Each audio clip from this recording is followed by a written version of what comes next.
To me, the purpose of living is wisdom and compassion, like the Dalai Lama says, trying to understand and trying to help.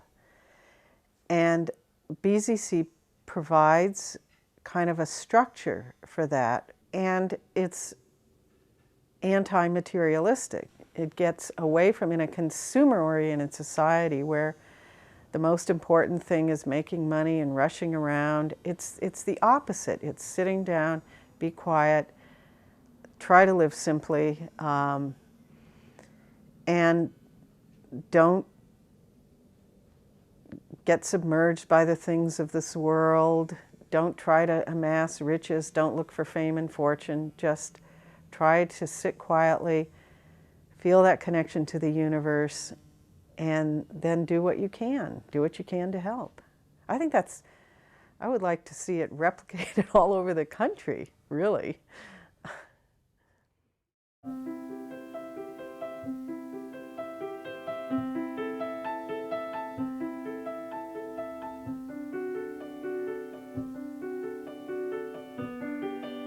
My idea was that it would be a grassroots Zendo. That's what I had thought about, a grassroots Zendo.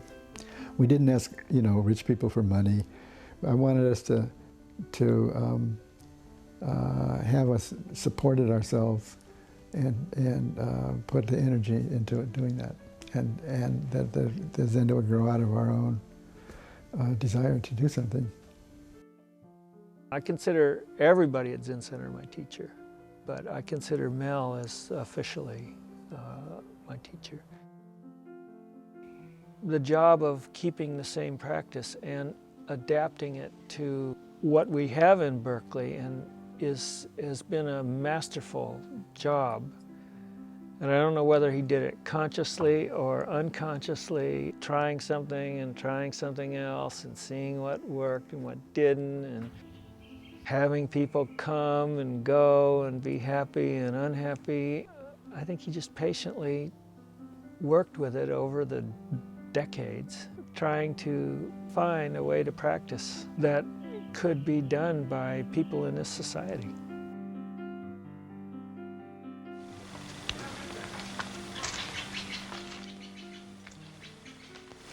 We had 4 Japanese priests. Each one was different, and they all had some different character and different way of offering the teaching.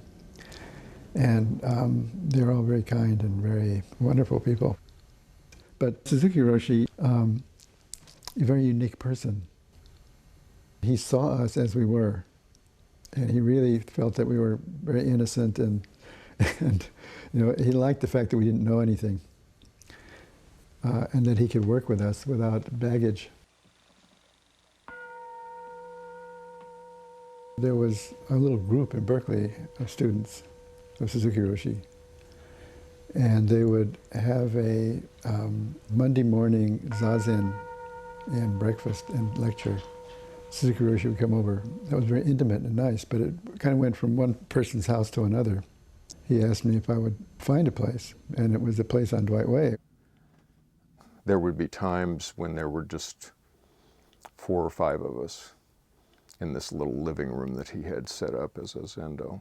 We would have service, and I didn't know what it was about, and nobody talked to you, and I was just mystified, and I didn't ask questions. I think I was shy. I was very quiet.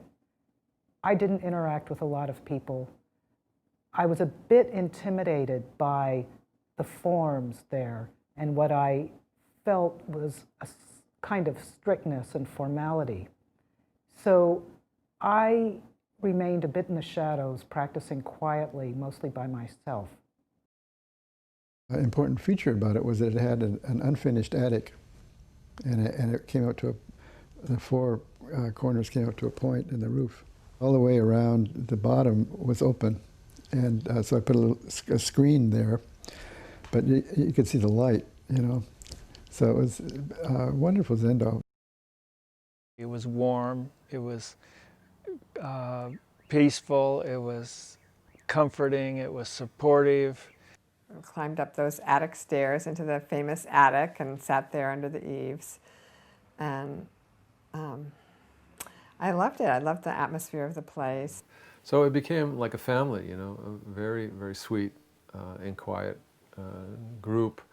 And there was a sense of really being dedicated to something that was hard, not necessarily popular or widely participated in by many people. So it was a very sweet kind of band of people dedicated to one thing. What did Suzuki Roshi used to say, that when you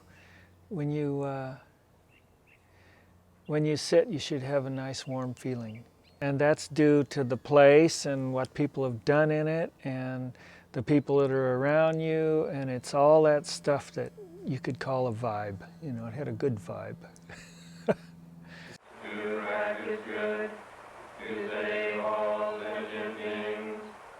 Because there were men and women wanting to practice, he accepted that.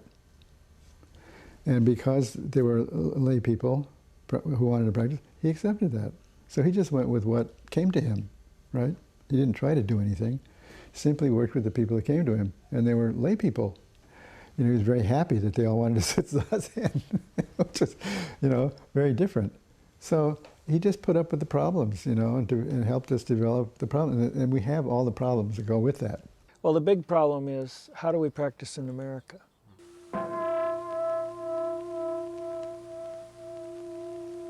When Suzuki Roshi came here, it seemed like he was completely open, and that he had his practice, and he exposed us to the parts that he thought would inspire us, or maybe he just let us come and do what he did. I don't know. But he seemed to be completely open to what practice would be in America.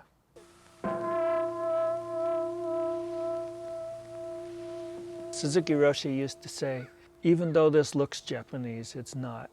What it is making sounds all together and offering yourself to the practice. I thought that I had a real distaste for ritual. I didn't like it. I was against it. And what I found almost instantly was that I loved this. You know, that I understood why we were bowing, and I loved the chanting, and I saw the whole practice as of a piece. There's really no way to tell the difference between Mel and the practice and Suzuki Roshi. It's really all one thing. You know, when you think Buddha said something wonderful, and I must find out what he meant, then your mind is directed to Buddha's words, so you don't hear the birds. I saw him as someone to be studied very carefully and emulated, because he was rock solid in what he was doing. Every motion, every movement was sure. I mean, he could be wrong, but he wasn't uncertain. Suzuki Roshi also was a very magnetic personality. I just wanted to watch him. I just wanted to be near him. He always seemed to say the same thing, but it was just fun to be near him and see how he lived and how he moved and how he ate and how he whacked people. And now I know that there's something under all of this that can give you solidity. I think that's what he offered. He offered solidity.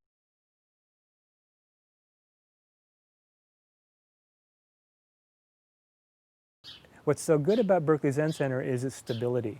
That really comes from Sojun, actually. His personality and temperament. He is not ambitious in the sense of expansion. He's ambitious in terms of practice, but not a practice that has to be expanding and becoming more bigger or more glamorous. And I think that attitude and that spirit has really carried Berkeley Zen Center to be this kind of very grounded, stable practice place that's inclusive.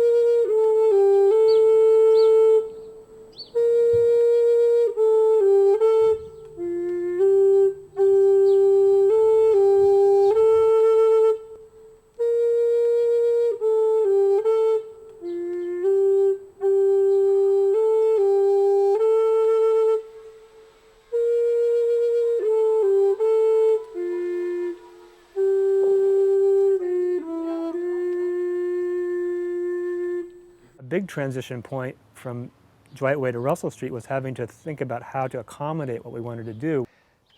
We had a lot of work to do when we moved to Russell Street, and it was a wonderful time. We all just dug in and did what needed to be done.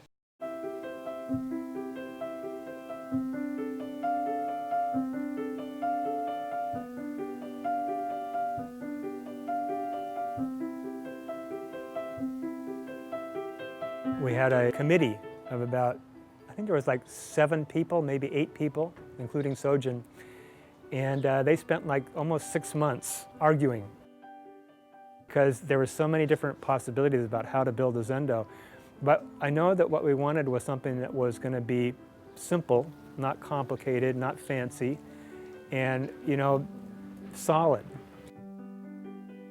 Part of building the Zendo was to go up to Gary Snyder's property in Grass Valley. The trees were stripped of the bark,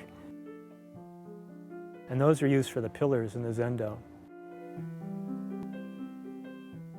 You know, Mel was the center of it. He just assumed that we would just be able to do it, and courageously just jumped right in, and not knowing how it would turn out, but it all turned out.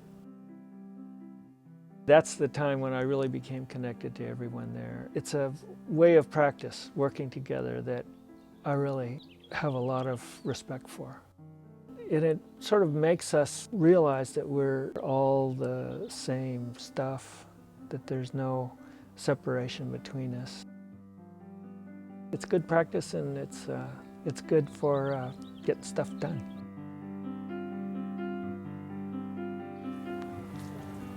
So this is the extent of Berkeley Zen Center promotional advertising. Occasionally I think maybe we have like one tiny item in the phone book, but this is the only way people would know this is a Berkeley Zen Center.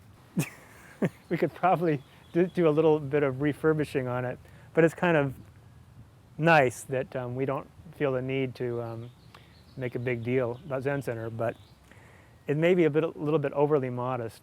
But it's been here for a long time. That's the only way people would know it's a Zen Center.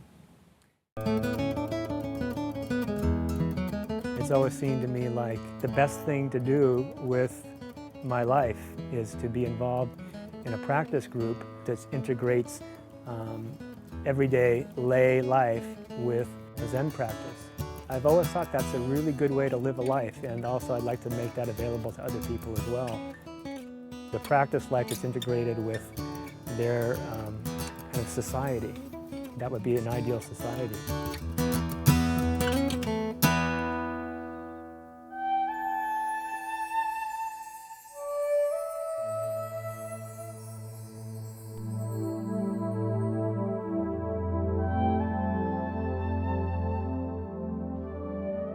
For centuries, Dogen was kind of an obscure figure. It wasn't until hundreds of years later that all of a sudden people in Japan rediscovered his work, and it was like, wow, look at this treasure. But the radical thing in his teaching was his idea of practice realization. We don't practice so that we come to be enlightened. but actually that our practice, sitting zazen, cooking food, doing mindful work, whatever practice we do is actually an expression of our enlightened nature. Within that practice, then we have the opportunity to realize our enlightenment. And that's a very radical position for a 13th century Japanese monk. We try to adhere to principles that we find in what he wrote and said. Soto Zen in general, and in Berkeley Zen Center in particular, I think has this kind of sense of simplicity, steadiness, discipline without coercion, dedication, and commitment to group and family that I think is really a wonderful combination.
It's important to take time away from our usual activities and have a concentrated period of sitting. And Sesshin pares your life down to the most fundamental things.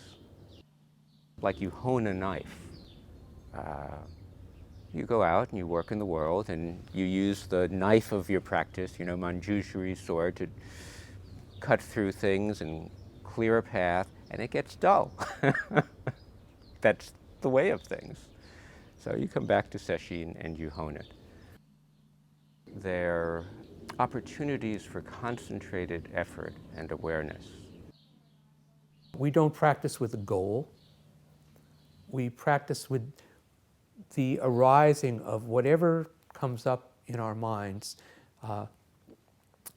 recognizing it, letting it flow through, letting it arise, letting it fall away. These are the teachings that Dogen communicated in his description of Shikan Tazen, his descriptions of Zazen. When you first begin to sit, it's very painful. For most people. My first sesshin, I left. And I wandered around, and I went down to Aquatic Park in San Francisco, and I tried to find something to do. There's nothing I can do. I realized, that I'm not in this world. I'm in that other world. So I went back, and I remember Suzuki saying, "Oh, he came back." There was a one-day sitting, not long after I had started sitting, and Mel said, "Well, since you're a beginner, why don't you just sit half the day, and you can go home at lunch." So, who would think, I'll never make it through a one-day sitting, but that's what I thought. And I barely made it through the morning. It was just incredible. I was in agony.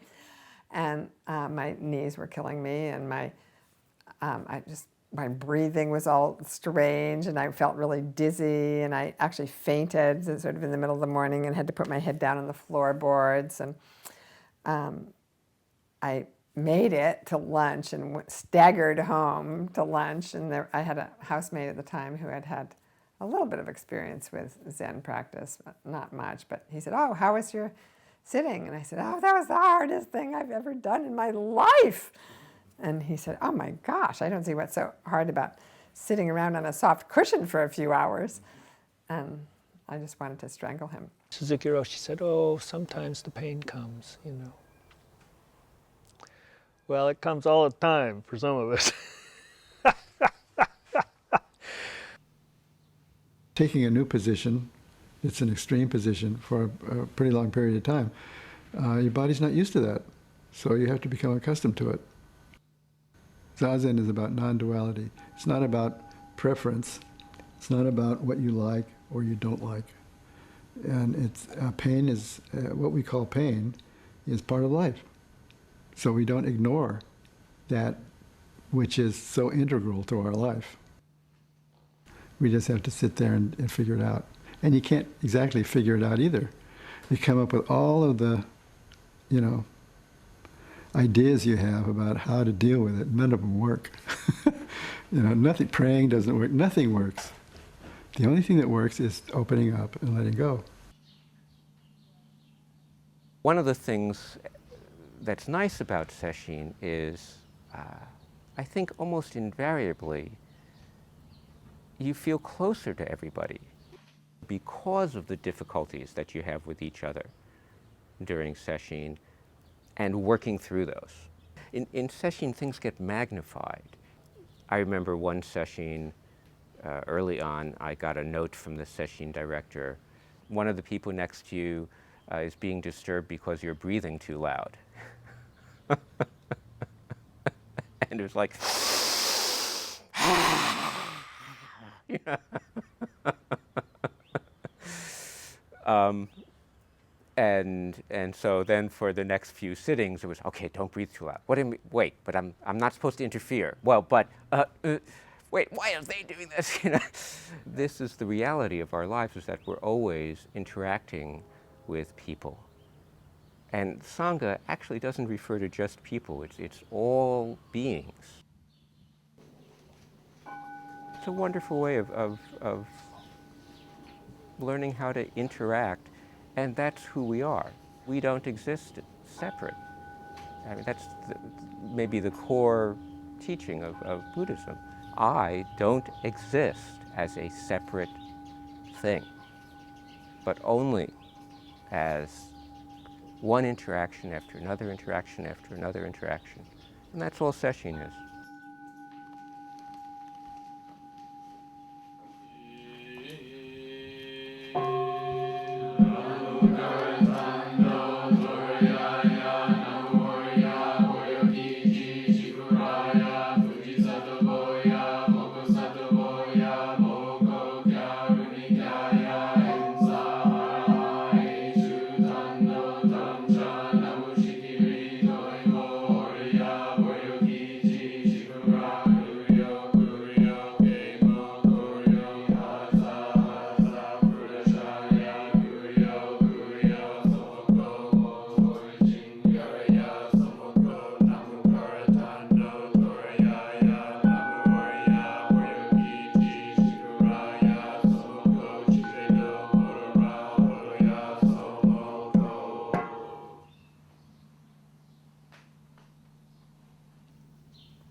Zazen is about the whole person.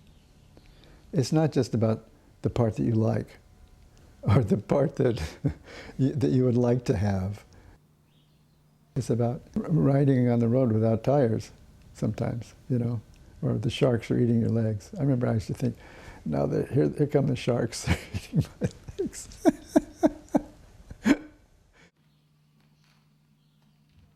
When you're having Zazen and you have this wonderful euphoric feeling, you say, this is it. It starts to change. So grasping at things creates suffering, and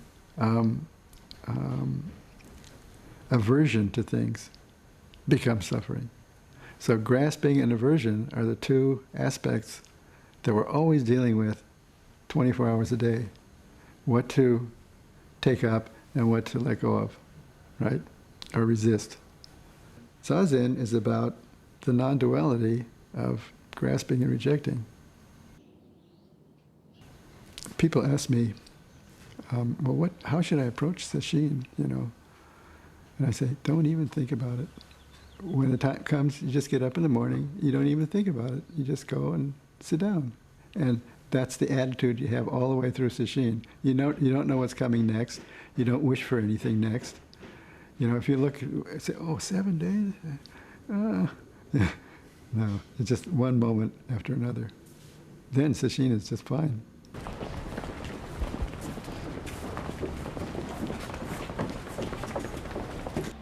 Ideally, I like to set a tone in which, you know, enjoy yourself.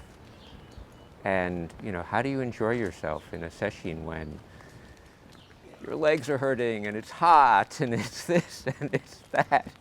And that's the practice, that's the question. Well, how do you enjoy yourself in harmony with everybody else? Sesshin is like intensifying Zazen. The first day of sesshin, you still have all this stuff going on in your mind that, you know, from your life. And then the second day, and the third day. By the fourth day, even though there's stuff going on, you're just really just there. The last period of a 7-day sesshin, everybody's sitting facing in, it's so powerful. The atmosphere is just like, whew.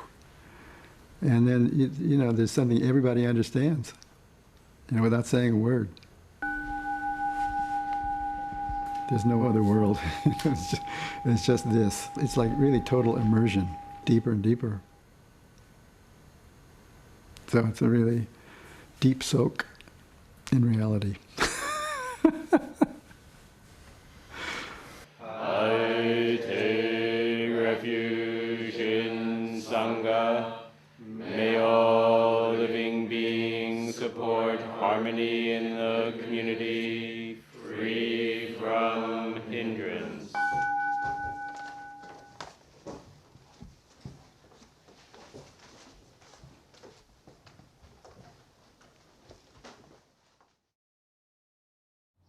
The Berkeley Zen Center is very important to me. It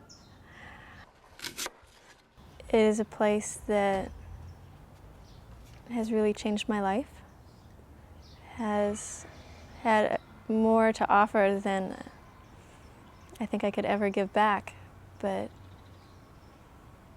enjoy trying.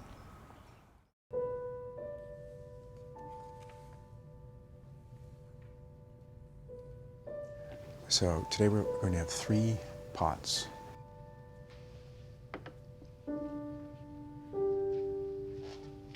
The Japanese, being very ritualistic, developed this whole ritual of eating.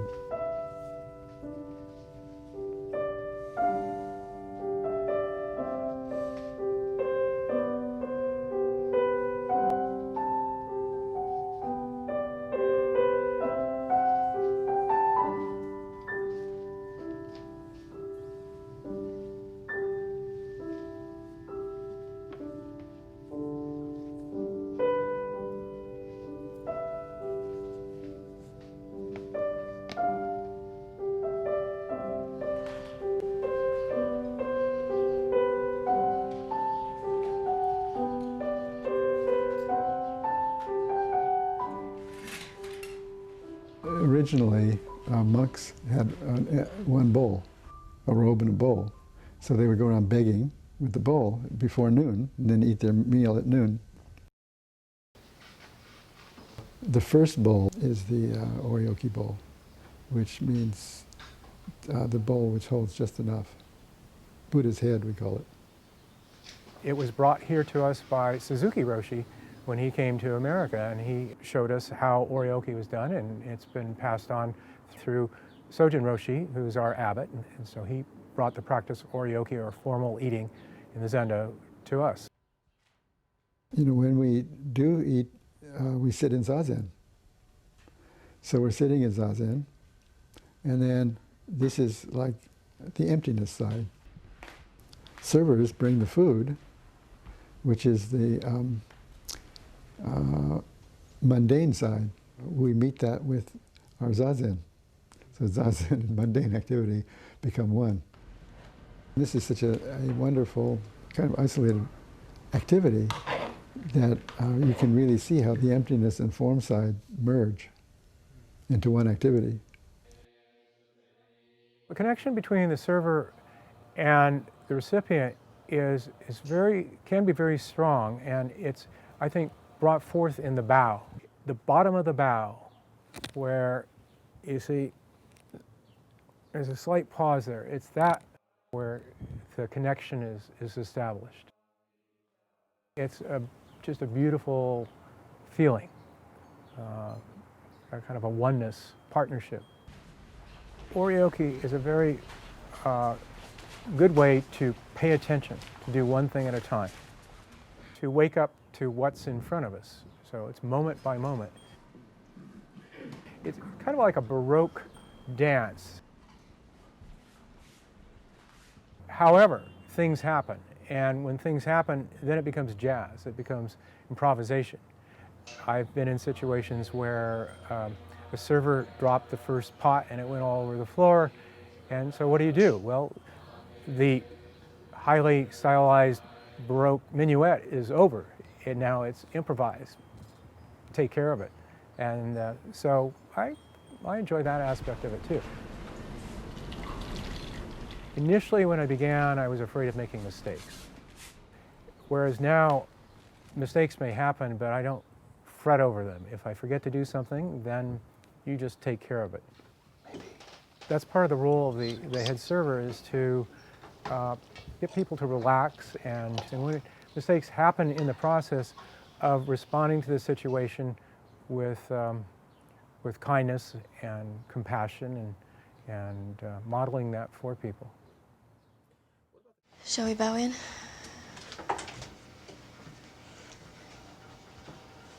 Good morning. The tenzo is important because that's the position that is responsible for all the meals that will be provided. It is definitely a way of expressing our practice, the food we eat and the way we eat it. Thank you very much for your help. I like to cook, and so I thought, here's a way that I could contribute to the Sangha. But then I soon found out that cooking for a Zen center or cooking here is not like cooking anywhere else. When I cook here, it's not about my preference or my taste or really anyone's taste.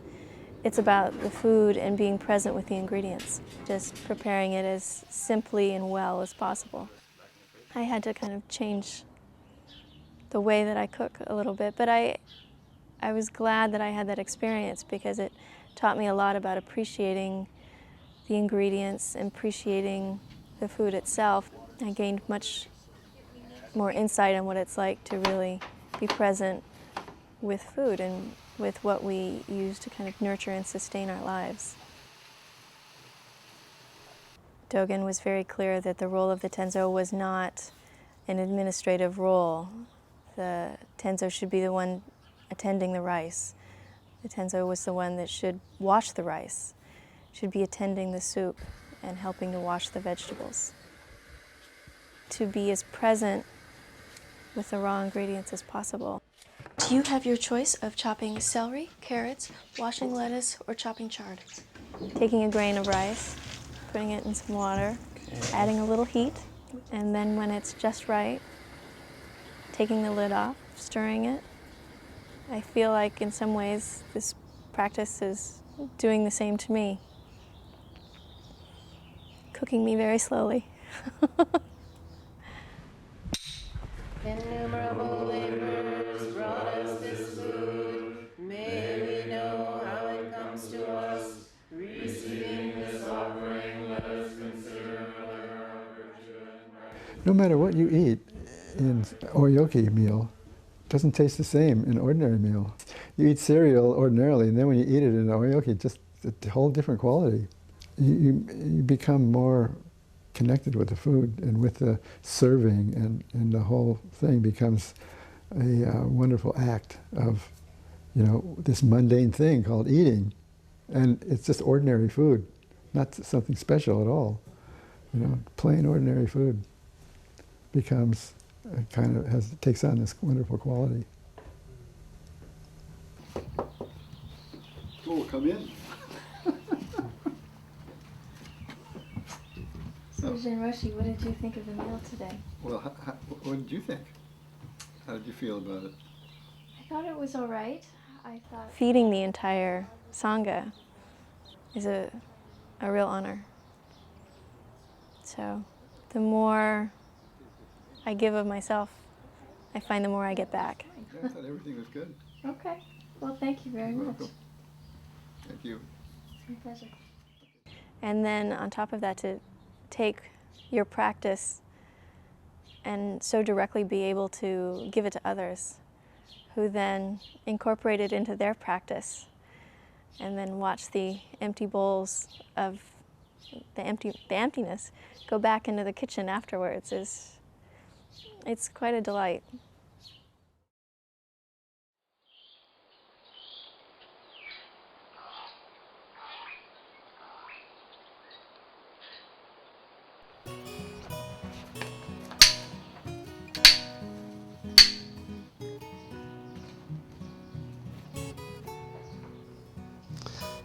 Great afternoon. In the Zendo, Ken will be leading with Courtney and Susan. Raul will be setting up for tea. Eric, if you'd watch the steps of the Zendo porch, did I miss anyone? Okay, great.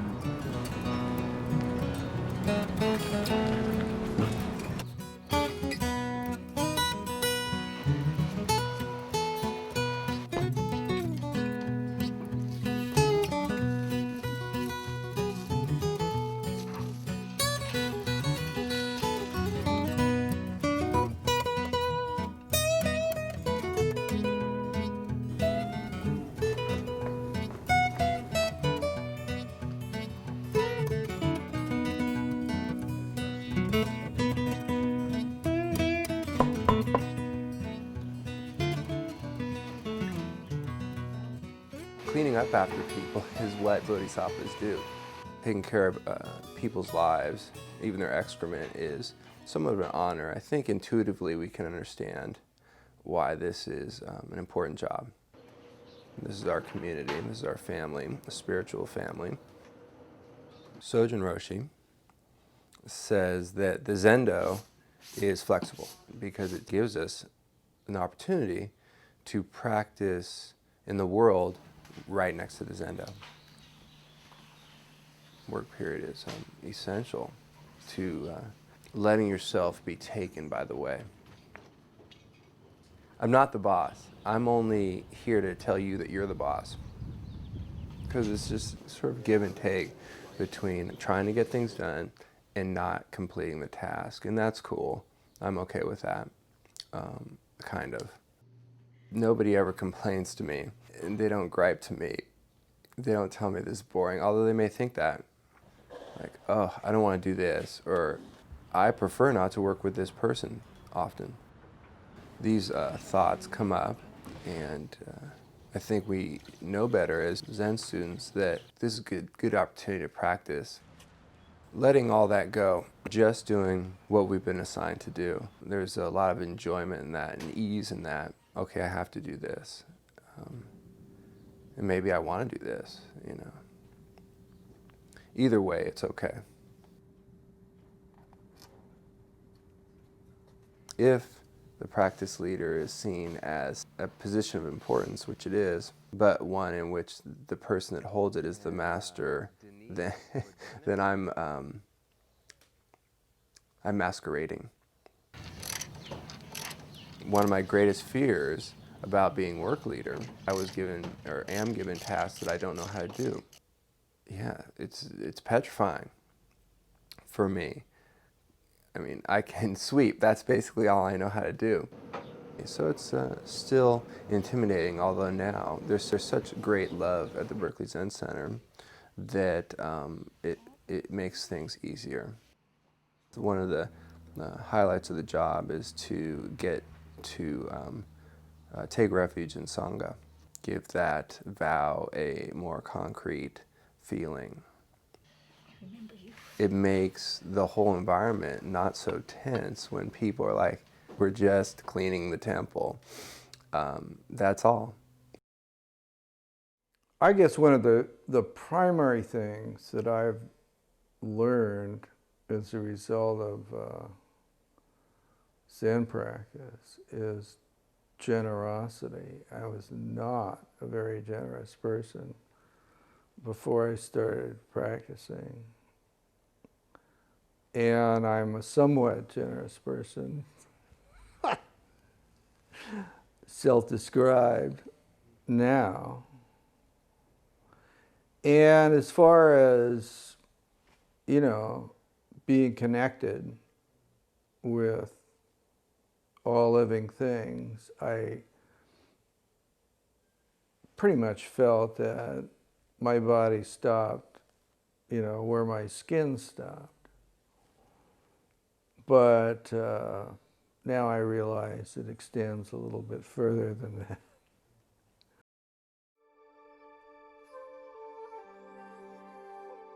Every Saturday morning we offer Zazen instruction to the public, to anybody who wants to come.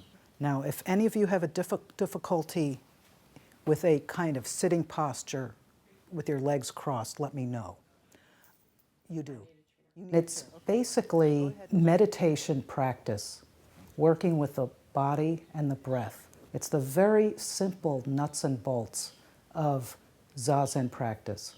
Zazen instruction is really drop-in. We get all kinds of people. Many people are brand new and have never sat. I try to get them interested in Zazen and also to understand that everyone can do this practice. Welcome to the Berkeley Zen Center. Have any of you meditated before? This practice does take effort.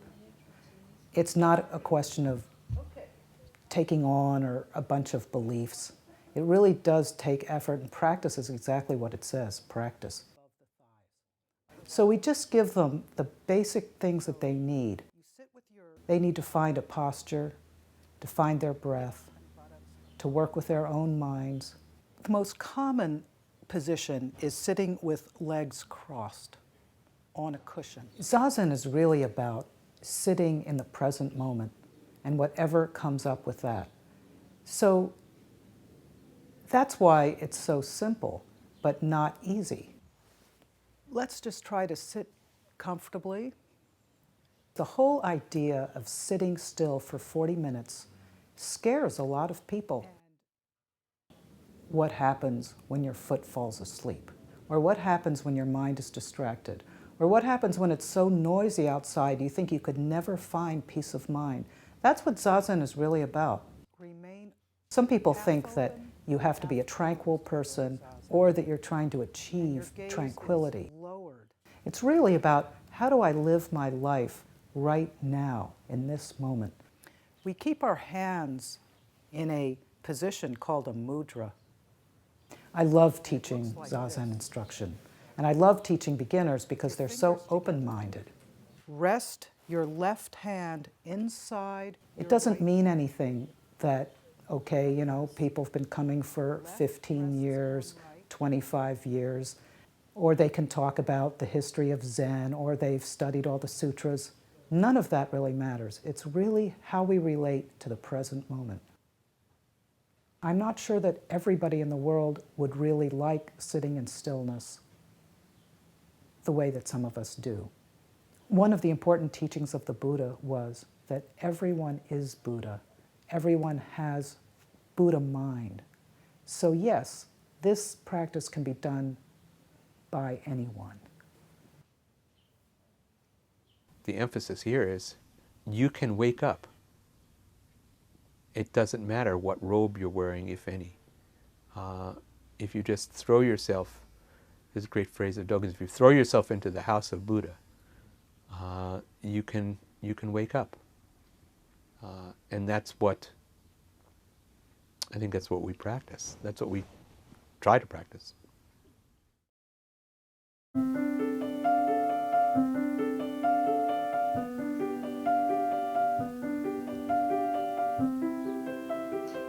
The Rakusu is a small representation of a larger robe. Everyone who ordains in this tradition receives a rakusu during their ordination ceremony. We sew these little tiny stitches, one after another, in as straight a line as we possibly can. And every rakusu is very different and very wonderful. The pattern itself actually represents a rice field, with the water flowing down from the center and out on either side. So as we take all these little pieces of cloth and put them together, we have this opportunity to see ourselves and see how we work with this rather exacting practice. The sewing teacher assists students here at the Berkeley Zen Center who are preparing for a ceremony called Zaike Tokudo, or lay ordination. Invoking the presence and compassion of our ancestors, in faith that we are Buddha, we enter Buddha's way.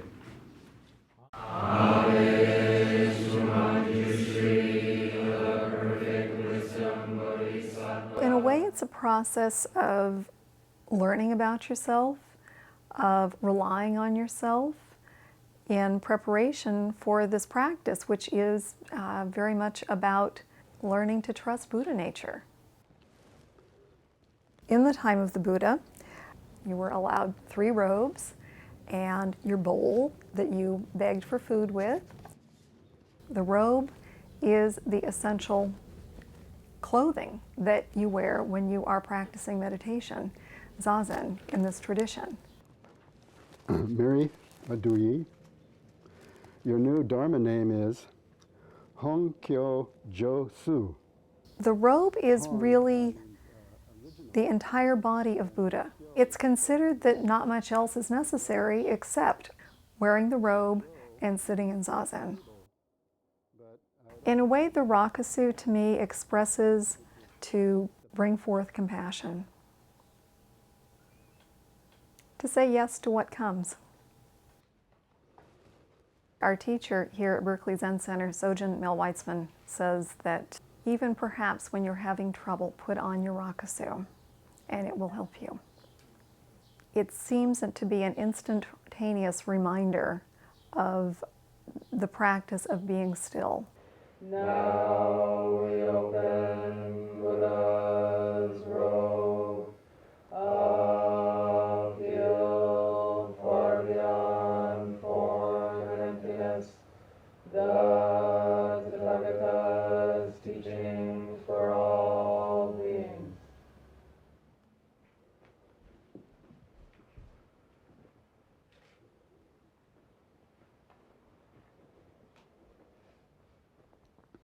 There's a feeling of goodwill for all there. So whatever your difficulty is, there's a lot of patience and a lot of loving kindness and acceptance, and we just keep working on it together. And you can't find that easily anywhere on the planet. All my ancient tango karma. All my ancient tango karma.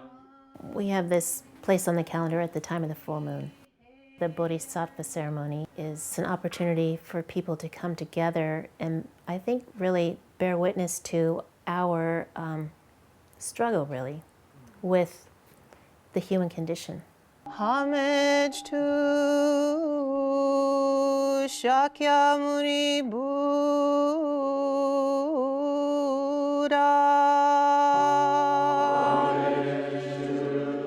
The homages is really calling forth the loving kindness of the Buddhas and ancestors.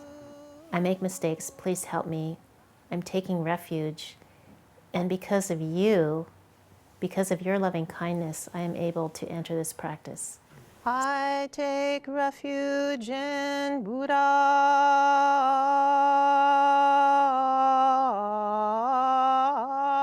So the first part is, I make mistakes, please help me. The second part of the ceremony is, I take refuge in Buddha, in the teacher, in the Dharma or the teaching, and the Sangha, so our community. At the end of the ceremony, we take the precepts together. I vow not to kill. Not killing life, the Buddha seed grows. Transmit the life of Buddha and do not kill. I vow not to take what is not given. Self and objects are such, two yet one. Unless you're truly awake, it's very difficult not to fall into a dualistic way of thinking of the precepts, thinking of them as rules or thinking of them like the Ten Commandments. So we have to be very careful about coming from a moralistic place, particularly since our culture is so strongly marked by Judeo-Christian values, and that's not the spirit in which they emerge. These are vows which you can return to. And when one is broken, you can renew, you can repent and renew that vow and start again. So a lot of people think, oh, the precepts are limiting my life. If you come from here rather than here, you can begin to understand really what this is exactly. It's like lay your burden down here and then start new. And the universe will still take care of your butt.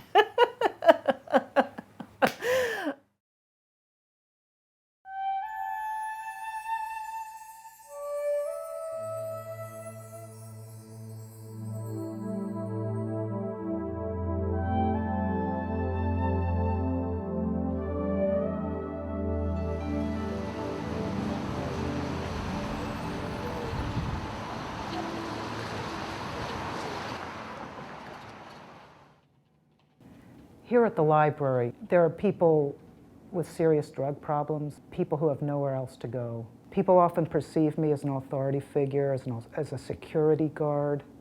They get angry.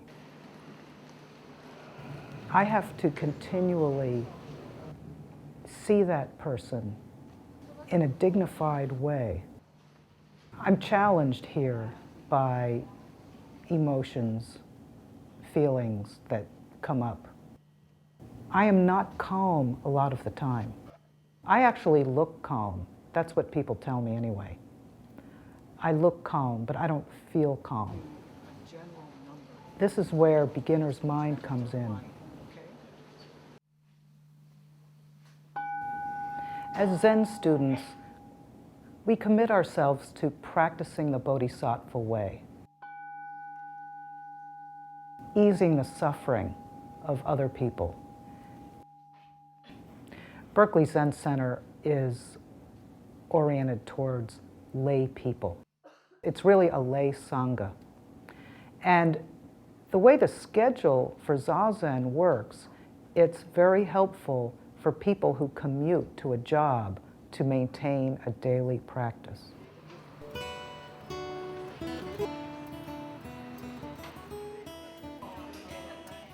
At work, I have a lot of coworkers who get stressed out and who take things very personally. Like if customers come in and they give them some shit about, they didn't make the drink right or whatever. And it happens to me too, but I don't take it personally.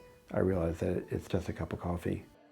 My manager, who was hurting because he had something wrong with his foot, was having a very difficult time standing at the cash register. And it was kind of busy, but I ran and got a bar stool for him to sit down on. And he was very grateful for that. So he sat and worked in this stool. And then the same day, some lady that was a little off started ranting at him. I said, you're not going to take that sitting down, are you? So he told me afterwards that not only was my getting the chair for him very helpful, but the fact that I made that little joke at that time was extremely important for him and his stability in dealing with a situation that was very contentious. And for me, it wasn't difficult to do. It wasn't premeditated, but it just kind of came out. And I think that is what happens when we've been sitting for a while, that we become a bit more spontaneous, we're a little less self-conscious. It's just affirming. It's affirming myself and what I'm trying to do in the world, and it affirms other people and confirms that we're all actually on the same page doing this thing. I never really wanted to become a priest.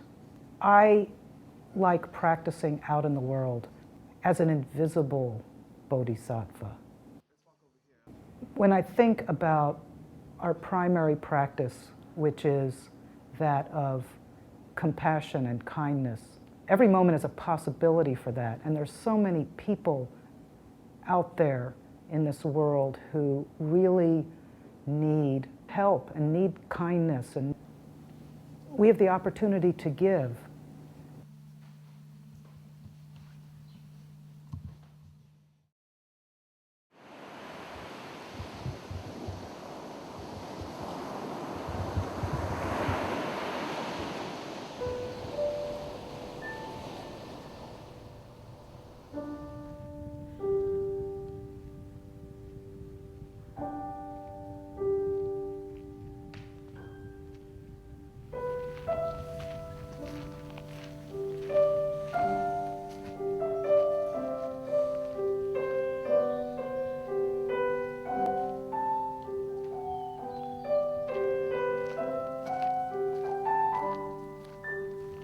Mountains and river sesshin were sort of invented by Gary Snyder.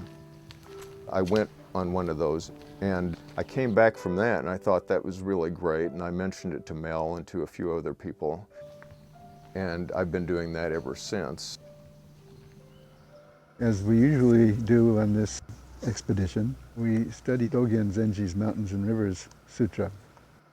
In one sense, he's talking about actually mountains and rivers. In another sense, he's talking about our practice. Dogen says to study the Buddha Dharma is to study the self. And to study the self is to forget the self. So forgetting the self is to open up to the whole universe as yourself. The walking of the self should include stepping forward and the stepping back, because when walking, this step goes forward and this step is back. A moment is like a step ahead and a step behind, because each moment contains both forward movement and backward movement. We call the forward movement birth, and we call the backward movement death. One of the traditional Zen sayings is there are two kinds of enlightenment. And one is like having a bucket of cold water dumped over your head. And the other is like walking along in a foggy atmosphere, and then little by little you look down at your clothes and you realize that you've become completely drenched, but you didn't notice it. You go on these and take part in them. You yourself are absorbing some of this something. What it is, I don't know. So that you come back and you feel like a little bit different person.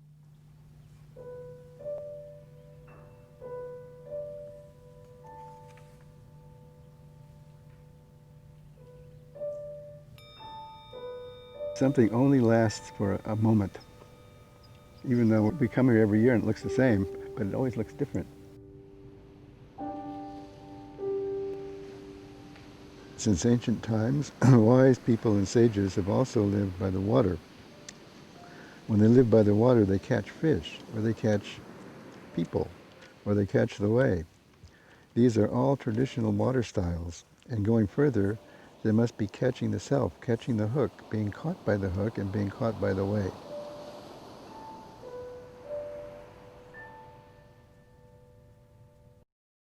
what Mel's been saying lately is that he's running a one-room schoolhouse.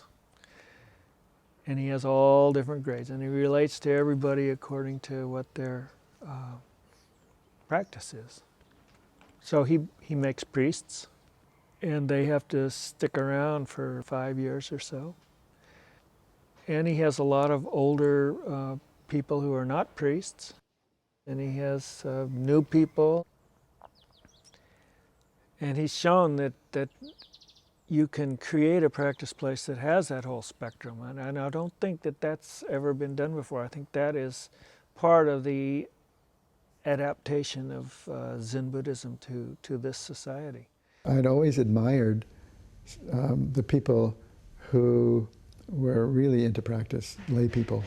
But those are the people that wanted to be ordained as priests. And I didn't really want to ordain them as priests because I wanted them to be good examples of lay practice. And I thought if I ordain them as priests, then where will the examples of lay practice be? Everybody will want to be ordained as a priest. So that was a dilemma for me. I finally ended up doing that. And it's okay. But it's still, you know, it's a little rocky. You know, should I be a priest? You know, a priest is a way of life. It's not a position.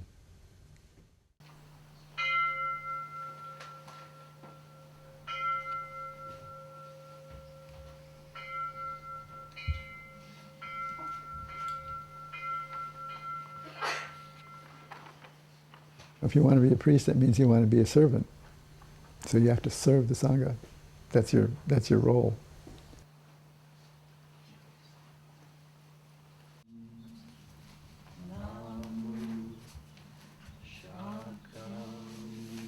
Part of ordaining is to be willing to give myself over.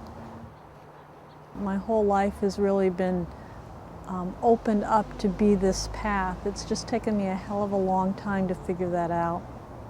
The ordination ceremony has two parts. The first part is where we shave the ordainee's head and give them their robes. Dogen writes very articulately about the power of the robe, that the robe itself has its own, it has all the Buddhas and all the ancestors. In our practice, you know, everybody contributes the same way and everybody practices the same way. The priests are there as the solid foundation, even though lay people are too, but that's the priest's role. Even though it's my practice and my responsibility to follow the precepts and to live my life completely, it's everyone doing it. Sojun invited an exploration of what our relationship was and wanted to know that I was committed to him and working with him. I think it's very important to be committed to your teacher. Sojun said to me, you know, people sometimes think that when you're ordained it means that you've achieved something. It doesn't. And I said, I agree with that. I think this is just encouragement to live my life. We have purified our mind and body. Now you may receive the path of the precepts of the three treasures, the beauty of human life. You are seated with Buddha and are really Buddha's child. Will you receive these precepts? Yes, I will. Our practice is about knowing who we are, really, and living our lives completely. I know that all of your friends and Dharma brothers and sisters will support you to let go of self and just be there for everyone. So, congratulations. I'm really grateful to BZC and really grateful to Sojun.